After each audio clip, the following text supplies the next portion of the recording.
परंतु काही तोड केल्यामुळे ते आता छोटं झालेलं आहे. तरी पण अजून सुद्धा याला नमस्कार मित्रांनो, आपण आलो आहे शेतामध्ये. हे आपलं आंब्याचं माळ म्हणून शेत आहे. या ठिकाणी एक मोठं जांभळीचं झाड आहे आणि खूप जुनी जांभूळ आहे. असं म्हणजे मला समजत नाही तेव्हापासूनची आहे.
नमस्कार मित्रांनो, आज आपण आलो आहेत आंब्याच्या माळ्यामध्ये. या ठिकाणी असलेली ही एक जुनी विहीर आहे.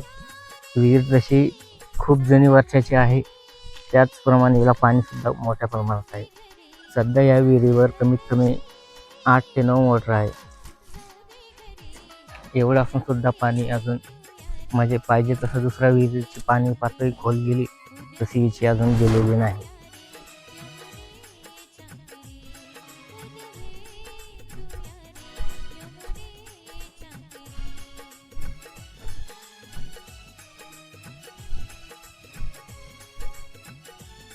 तर मित्रांनो, असा लंबा प्रवास करत आता आपण आलेलं आहे आमचं 3 नंबरचं शेत.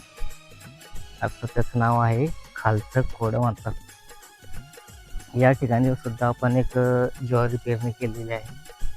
आता सध्या स्थितीमध्ये गुडघ्यातील ज्वारी आहे.